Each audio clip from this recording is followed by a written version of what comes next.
Hello there.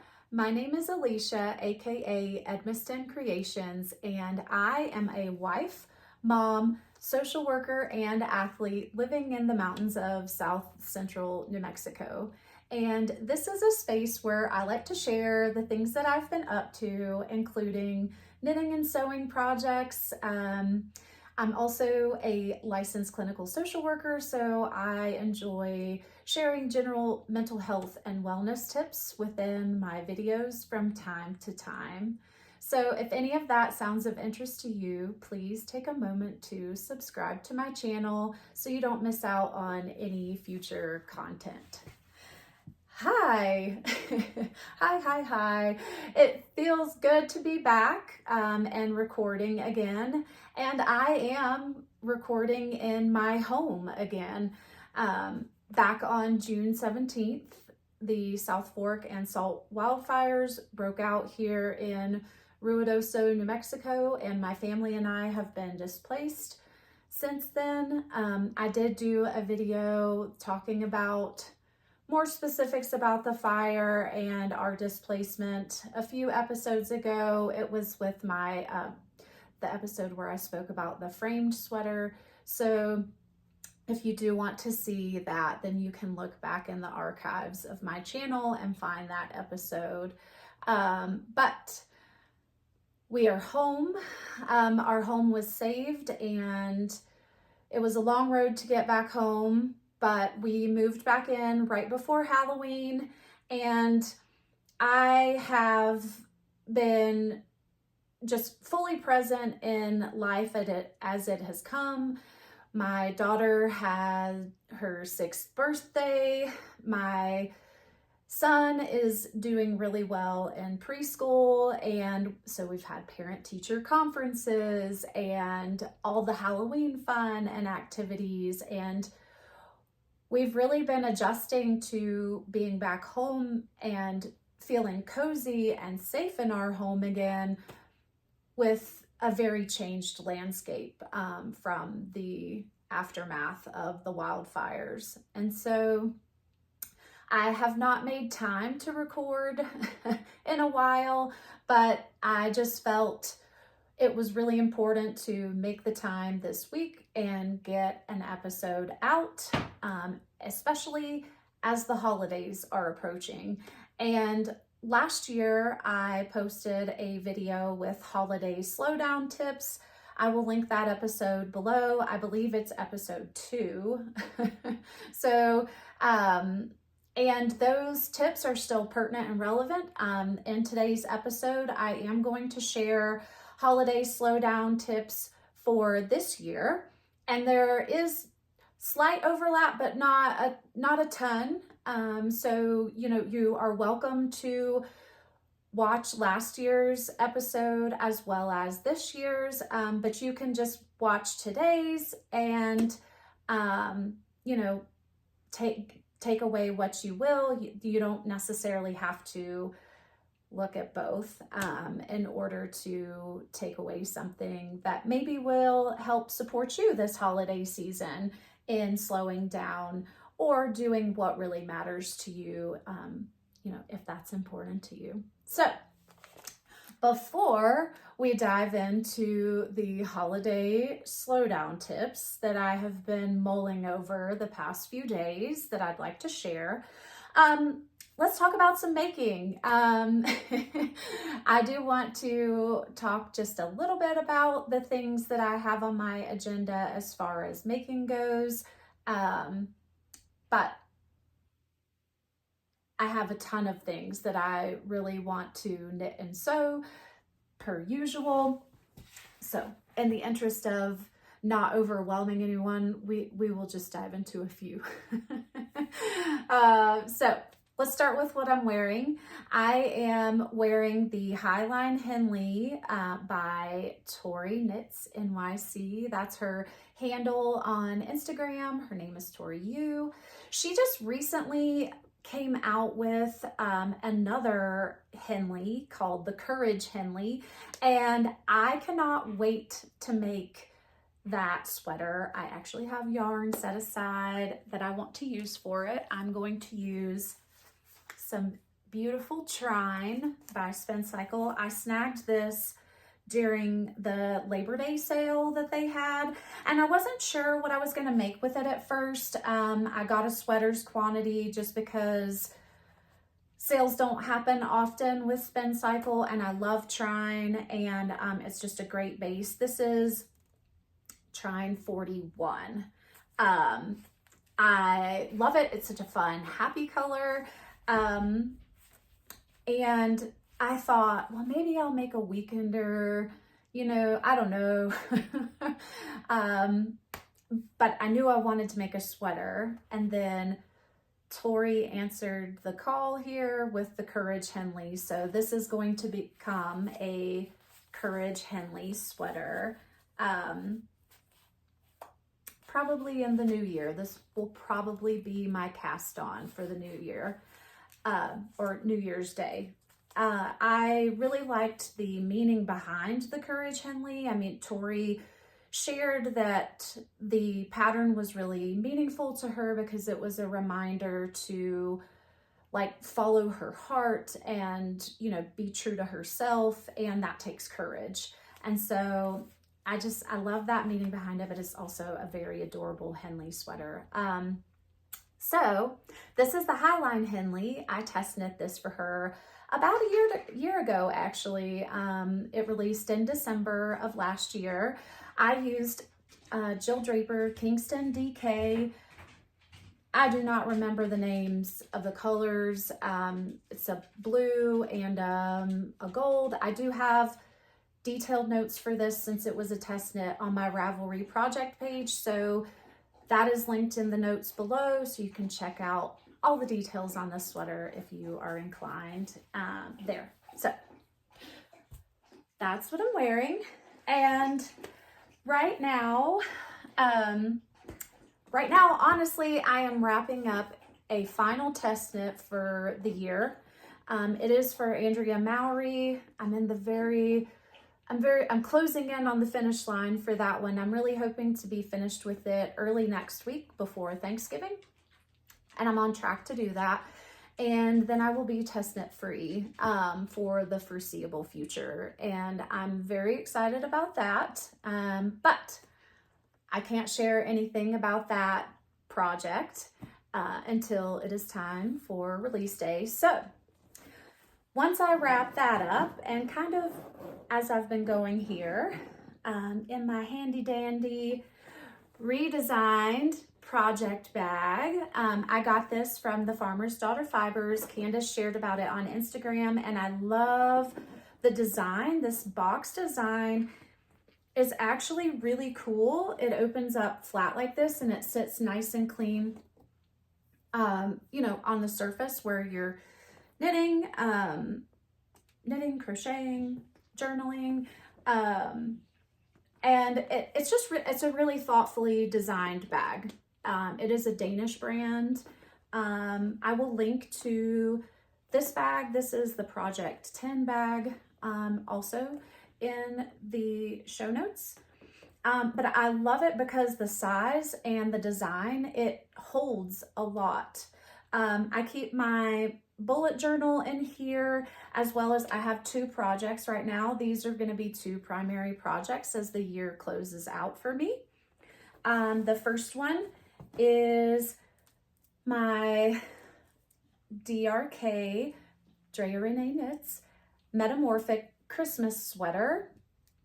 I am using Spin Cycle Metamorphic in the gray pomegranate color way. And then I am holding lace weight Odang DK, lace weight Odang by the Farmer's Daughter Fibers. I'm holding it double, and this is flower point. So, and you can see, so it gives this beautiful, like, textured, monochromatic look, but it's got a lot of depth to it. So this is, now when you knit Metamorphic, you actually knit it inside out. So this is what it looks like as I'm knitting it, but you will actually wear it this way. And so you can see the cute slip stitch detail and the depth and texture that the Odang striping gives the sweater. And I'm very, very excited about this project. I'm calling it my Christmas sweater for the year, but if I don't finish it exactly by Christmas Day, I'm not going to be upset. One of my holiday slowdown promises to myself is to not stress and be unapologetic about my slowing down. So this will be a very therapeutic knit as I get to it once my test knit wraps up. But I'm looking forward to making more progress on this and showing that to you more as I get along on it. Then the other thing that I'm making is actually a crochet project. This is the Le Triangle Granny Shawl by La Bien-Aimée.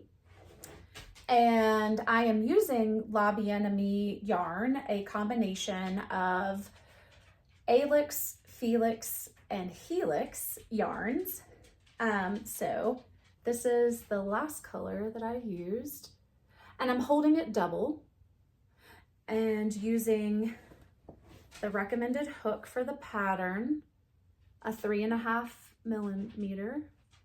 In US, that's an E hook. So you change colors each row, and it's basically a granny square but in a triangle, and then it's got a cute little scalloped edge for the bottom of the shawl, and so, or the edge border, that's it. You can tell I don't knit or make a ton of shawls, but I am making this as part of the Q4 shawl crawl knit along with my friend Chelsea Knits Sews Throws on Instagram, and I'm hoping to wrap this one up by the end of the year. So I've got, this is the Helix that I'm using in this really cool gray. This was birthday yarn that was given to me by my good friend Danny, who owns Black Mountain Yarn Shop. So I saved this yarn from the fire. I packed it up whenever we evacuated. And then this is an Alix base. It's a really beautiful speckled neutral.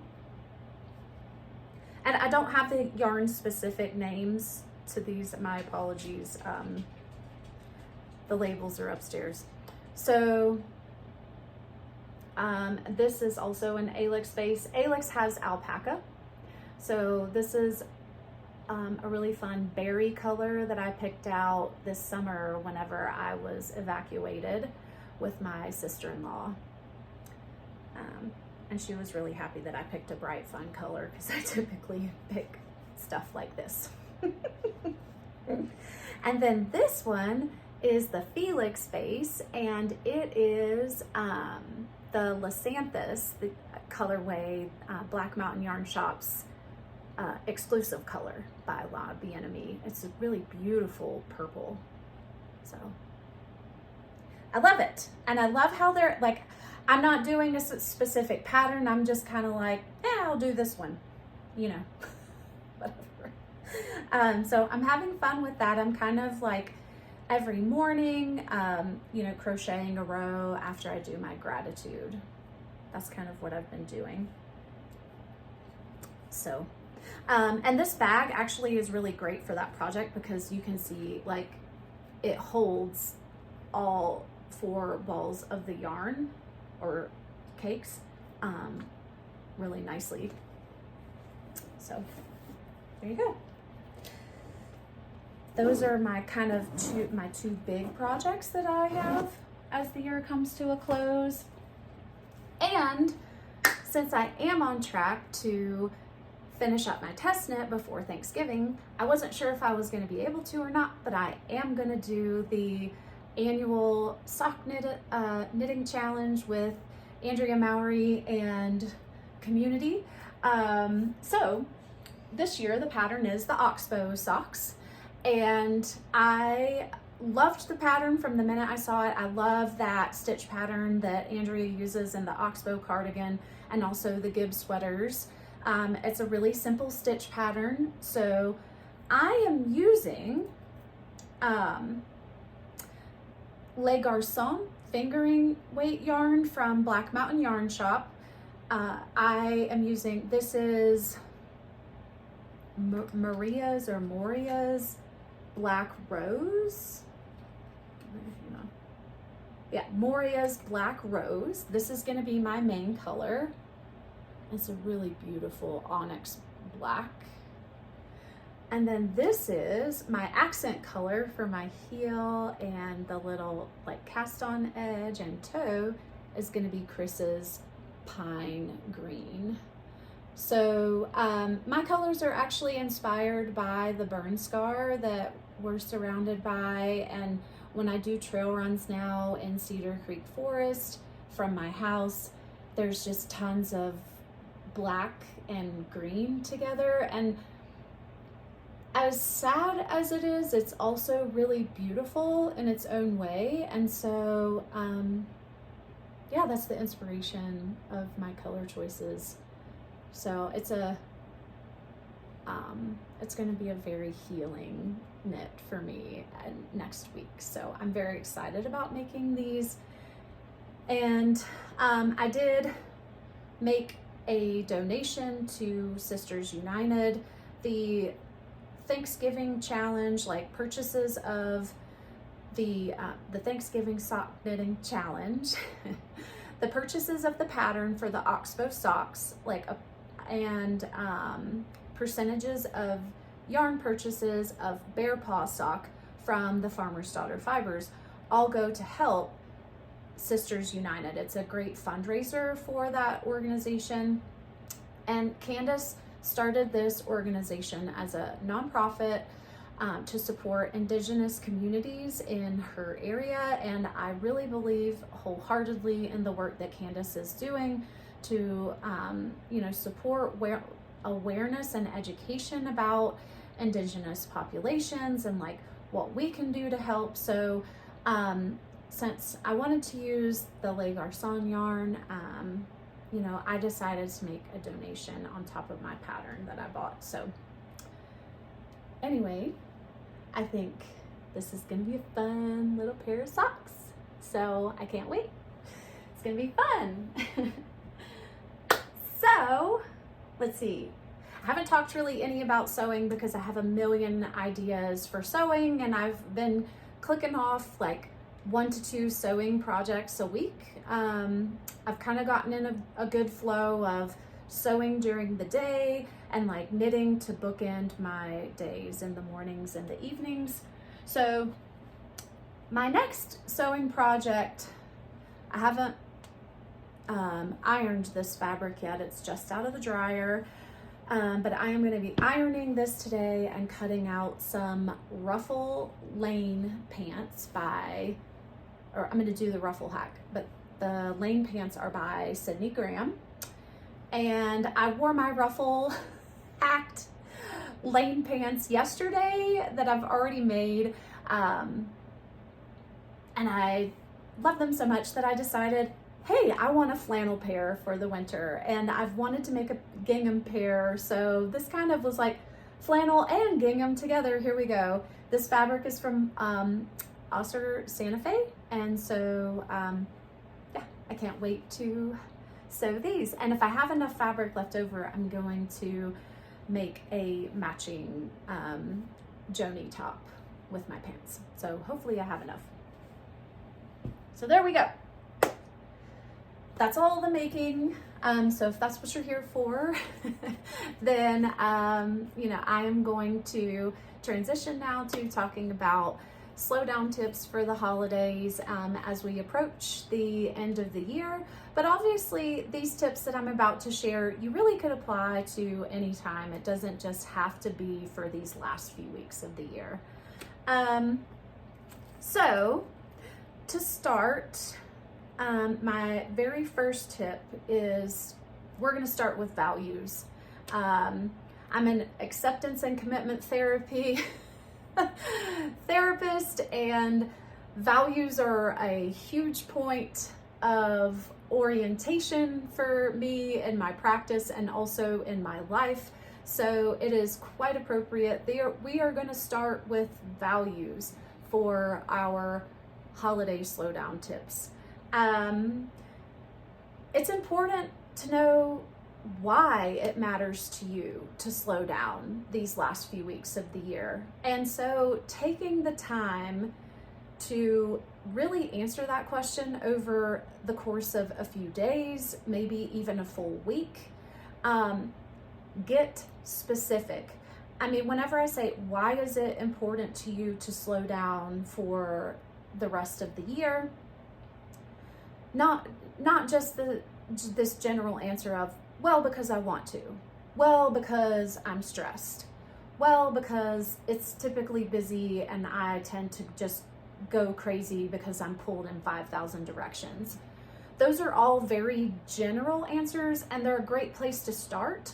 But I have really learned over the course of the last 6 months in my own personal practice, but also in my professional practice and working and supporting individuals, that getting specific about your why really, really matters. And just peeling back the layers over and over and over again to get down to the depths of, why does this really matter to me?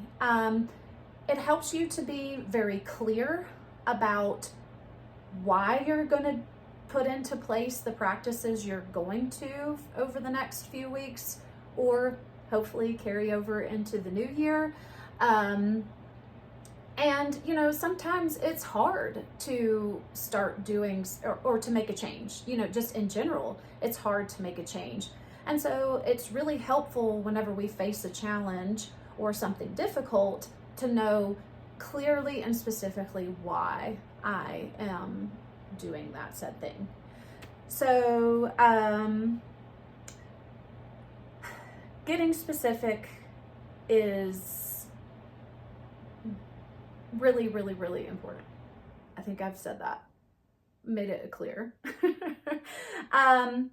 So on top of being specific, I think kind of to help you as a guiding light with your values is to have like a word or a mantra to kind of lead you through the next 3 weeks. You know, this is a concept that I have heard of people doing over the last few years for like New Year's resolutions. Instead of having a New Year's resolution list, doing like a word for the year that basically encapsulates all the resolutions that you really are hoping to unfold or achieve over the next year. So you could pick a word that is like just encapsulates your mantra or your why behind slowing down for the season. My word for this year, as the year comes to a close, is unapologetic. I am unapologetically slowing down. I am unapologetically taking care of myself.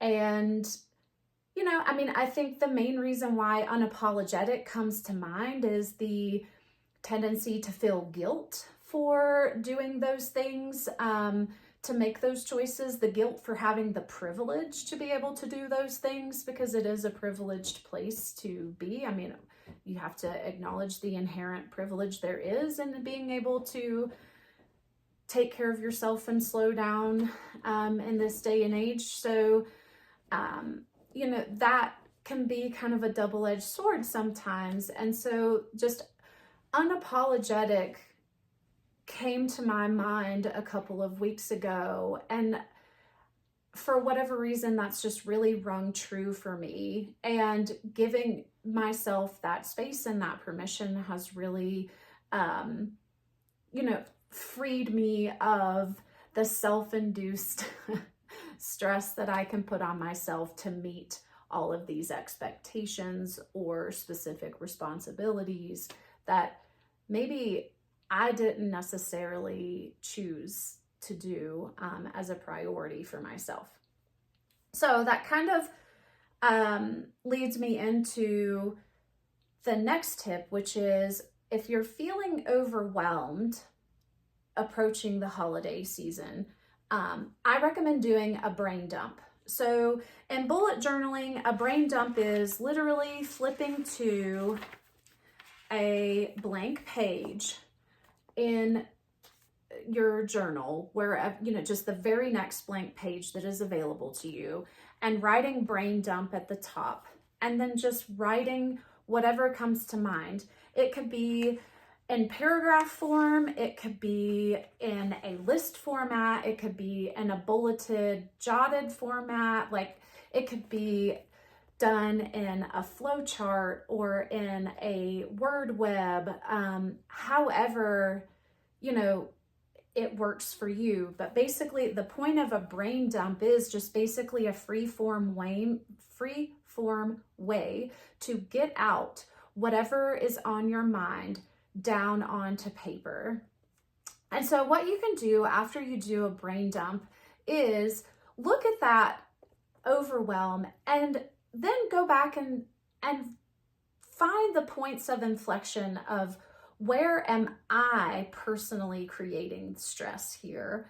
Is this something that I really do have to do, or I have committed to doing? Or is this something that has kind of fallen onto my plate indirectly, or that I'm self-imposing?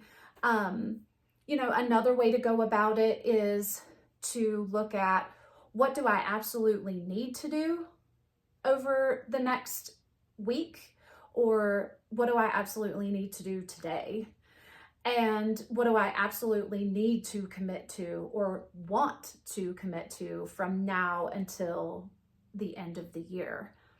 And pulling out that stuff, like making a list of the things I absolutely need to or want to commit to, and then identifying all the things that are points of self-induced stress, making note of those things, and then crossing those points of self-induced stress off as a visual to show, like, I'm in control of this and I can choose to actively let this go. And that's a really, powerful way to pare everything down to what absolutely matters to me over the next several weeks and through the holiday season. But I do want to acknowledge that letting go is hard and it's not easy. Another, trick to kind of finding out what you truly want to do over what you feel like you're obligated to do and you're kind of like kind of resentful of having to do, is to do a simple language shift trick. So that is shifting your language from I have to blank to I get to blank. So I have to go to my aunt's house for a family reunion Thanksgiving Day versus I get to go to my aunt's house for a family reunion Thanksgiving Day. Like, see how just changing that one word from I have to I get to, and see how that feels, see if that is really true for you, that you do feel like you get to do this thing versus this feeling of I have to, because that is also a self-induced point of stress that we can put on ourselves unknowingly. So moving on, my next slow down tip is to, and this is a fun one, I think, make a list of slow down commitments for yourself. No more than really 2 or 3. that are just for the holiday season, like from now until December 31st. These are commitments I'm going to make for myself. And again, I want you to be specific. Like, I think our tendency is to start with a general kind of commitment. Like, for instance, as I was doing this process for myself, one of the first ones that came to mind was, I want to commit to leading with joy. Well, okay, leading with joy is a very general thing, and that's not a bad thing. I can apply that to many different situations, but I did want to make very specific commitments to myself from now until the end of the year. And these things can be self-care items, they can include boundaries, but the really important thing about a commitment is this is a commitment to you. It's really making a promise to yourself. And so when you follow through on these commitments that you make to yourself, every time you do it, it is building trust in yourself that you will do what you say you're going to do. And building self-trust within ourselves is an inherent part of really believing in our efficacy, our worth, our value. And so, there is a kind of a deeper seated thing that we're getting at here in kind of a, fun way. So I still want you to be flexible with your commitments. Like, so for instance, one of my commitments to myself from now until the end of the year is a daily gratitude practice. And I have been doing that. I have missed a couple days here and there, but I would say for the most part, this has really been since the last 2 weeks. I literally have maybe missed only 1 or 2 days. So to me, that is a win. I'm not looking for 100% to my daily gratitude practice. Because again, unapologetically, I am not going to guilt myself for not being perfect. So my intention is this commitment to myself that I am going to do daily gratitude practice. And that has improved my ability to actually uphold that, and maintain that ritual. So then my other commitments for the rest of the year is no making deadlines. That is a promise I am making to myself. No test knits, no test sews. I want to be free and clear of any kind of deadline attached to my making, because I want to make when I want to make, and when I don't want to. I don't want to feel any sense of obligation to anything other than the present moment and what is in front of me that is needed at the time. And so that is a gift I am giving to myself from now through the end of the year. And I'm very excited about that. I should be free and clear pretty soon. And then my last slow down commitment is to bake more pies. I've already baked 2 pumpkin pies. And so, yeah, this holiday season I've just decided is going to be the holiday season of all the pies. I want to make pecan pies. I want to make an apple pie.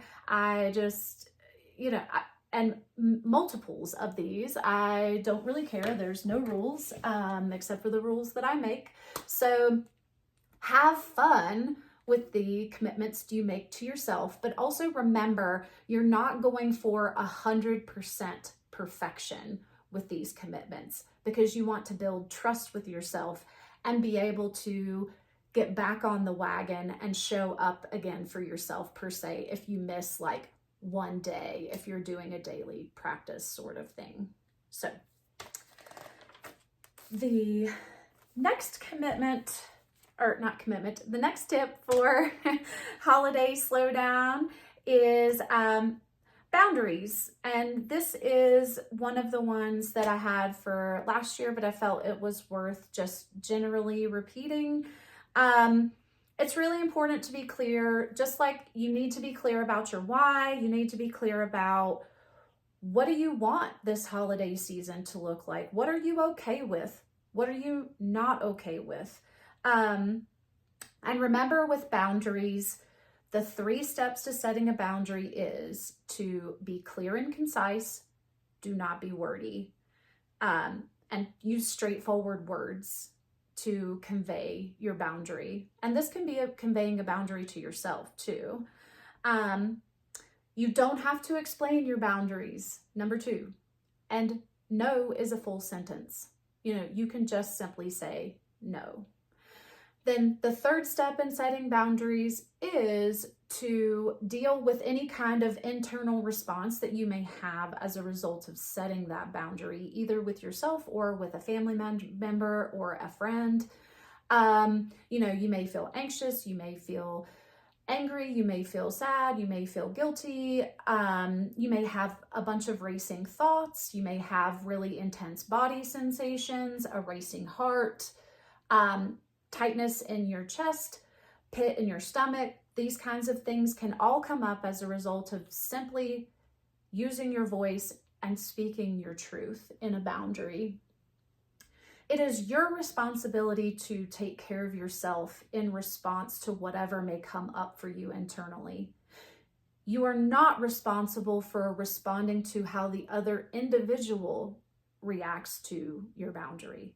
Take care of yourself and be mindful of your response and hold your boundaries over the holidays.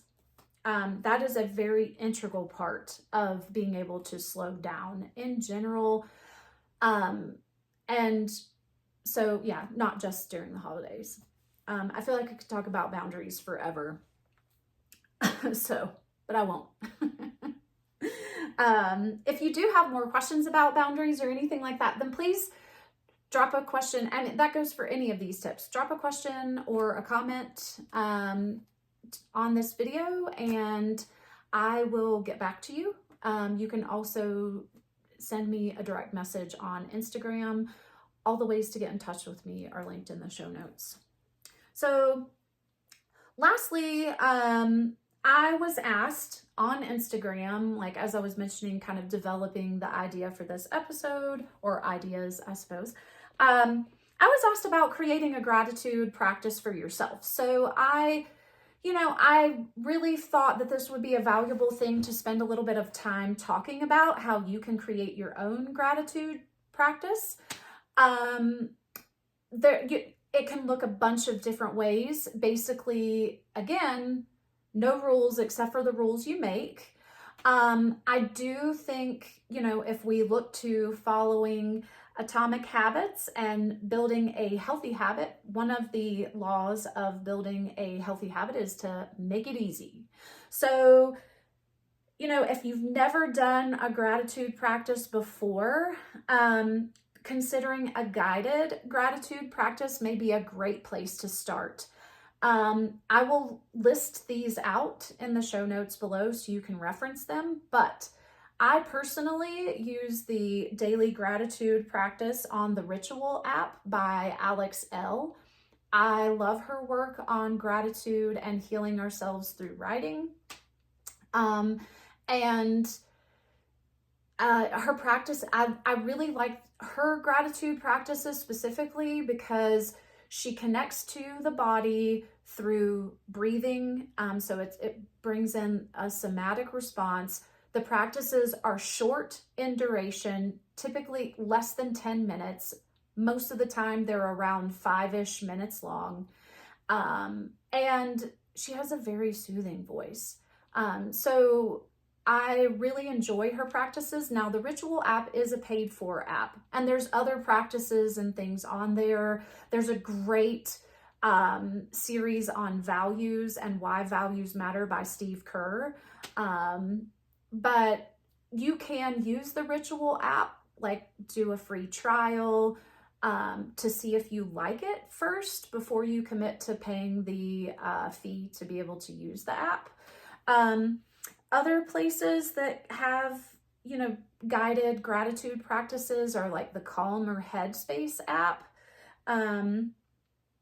They, and they have free versions of their apps that you can use, that you can find some like gratitude or daily meditation exercises that are helpful for you.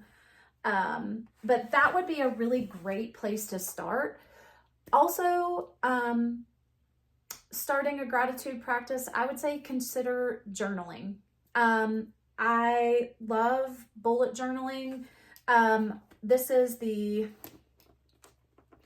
I'm a serial bullet journal. This is the Leuchtturm 1917. It's a German bullet journal, German company, but this is a German company bullet journal. And so I don't know if you can like read the words there. I will list the specific bullet journal that I use in the show notes. I started bullet journaling a few years ago. The Bullet Journal Method by Ryan Carroll, I believe. Ryan Carroll. Anyway, that book is really great to help you dive into bullet journaling. If you're interested, it's available on Audible too. So, if you want to read that or listen to it on Audible and then get into bullet journaling yourself, that's something that you could do. But I like bullet journaling because gratitude, I literally, like, as I listen to my guided gratitude practice, Alex does a weekly journal prompt. So I write that down as I'm listening. And then each day that I do my gratitude practice, I come back to the weekly journal prompt and I will add to it.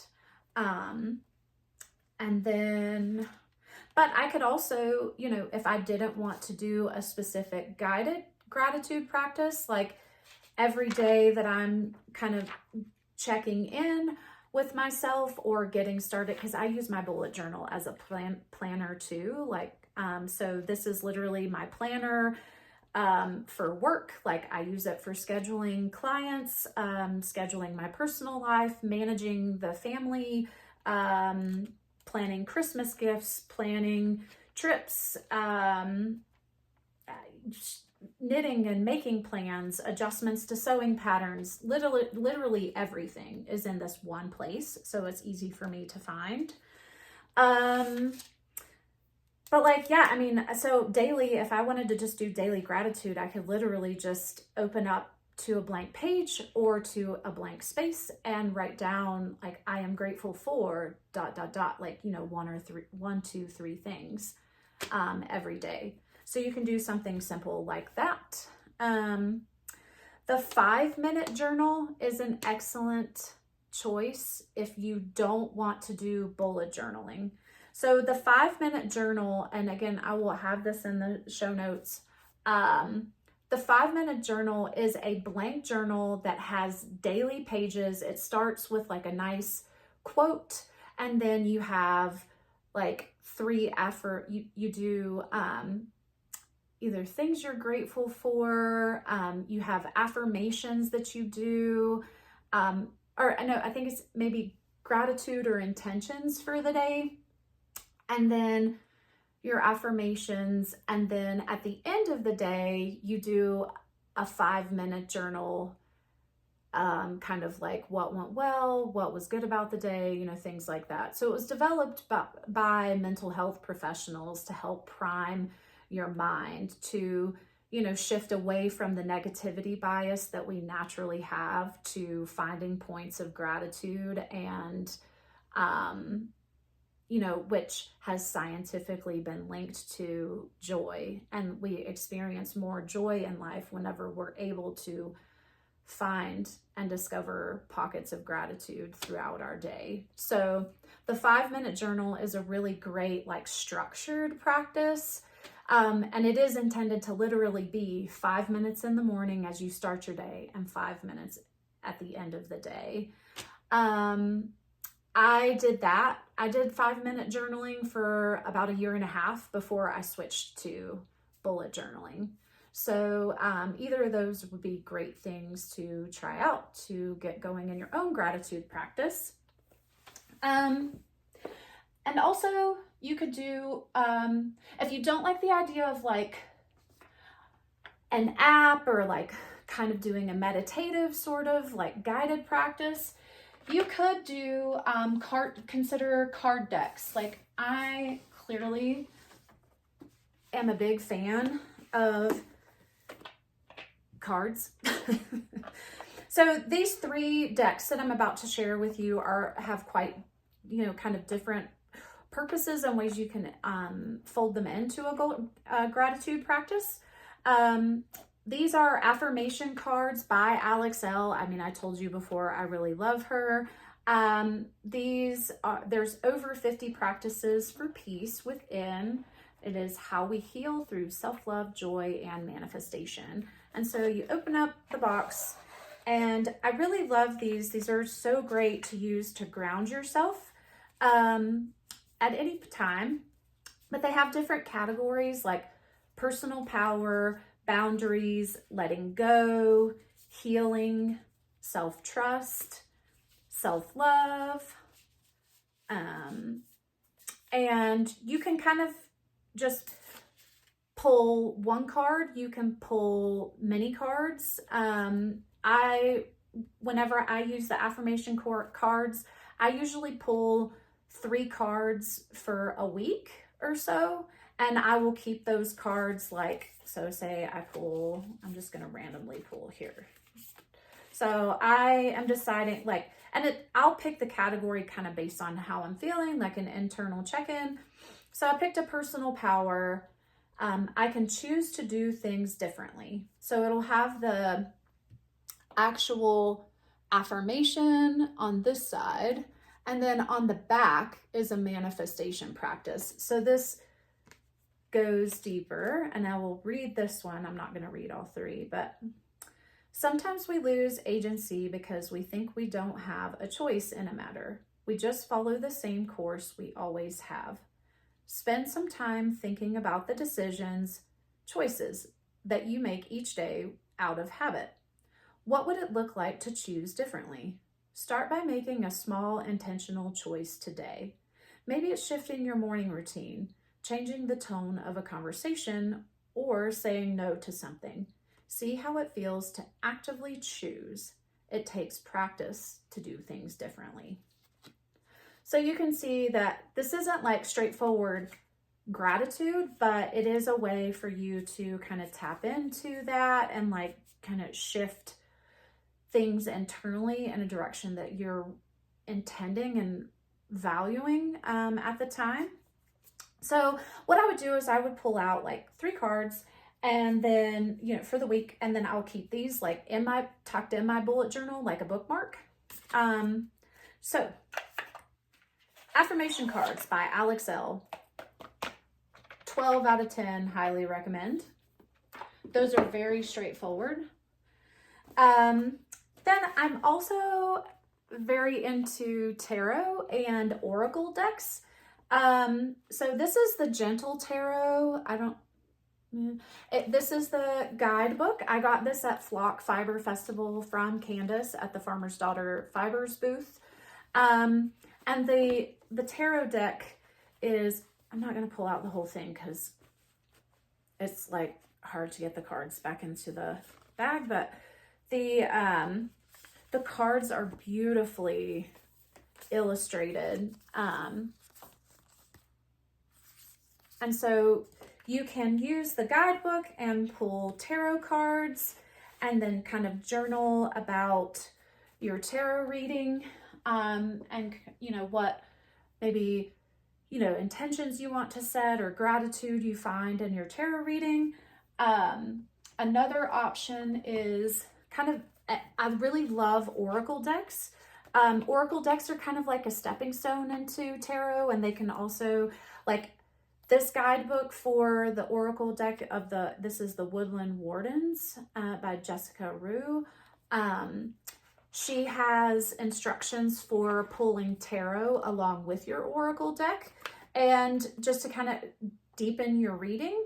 And so you can also do this. I really like pulling 1 card a day and then reading that card's practice. And reflecting on that. And that is when I choose to do it. I'm not necessarily doing this every single day. I keep it in my sewing desk though. So typically when I'm sitting down to sew a pattern, I will pull a card and read and then reflect. And then I may reflect on that practice like throughout sewing that project for the day. And so, yeah. So you can do, so for gratitude, you can start some sort of journaling practice, use a guided journaling practice, or journaling guided gratitude practice, or you can use a card deck to help guide your gratitude practice. The bottom line is I really recommend not putting super rigid rules on it. So like I said, like for my commitment to myself, I'm really committing to doing daily gratitude. But if I miss a day between now and December 31st, I'm not going to beat myself up about it. I'm simply going to show up again the next day and start again. And that way it puts me towards like a very high percentage versus, you know, I mean, again, recognizing I'm not perfect and 100% is just not going to happen. The other thing that can help you with enhancing building a healthy habit is part of making it obvious in the laws of building a healthy habit, which is pair your new behavior with a routine behavior. So typically in the morning when I get back from taking the kids to school, I have a cup of hot tea. I've been drinking Christmas tea lately, and I will do my gratitude practice and crochet a row of my shawl. And so that is my kind of morning ritual, like once I get home from taking the kids to school, Monday to Friday. So on the weekends, I may or may not listen to the gratitude practice in the morning. It just depends kind of what my family is doing. And I give myself grace there. So yeah. So that's all the tips I have for you specifically for slowing down for the holidays.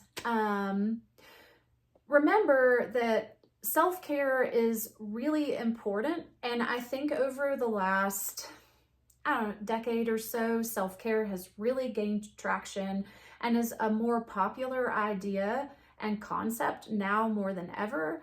But self-care is only part of our greater, problem with stress management and burnout.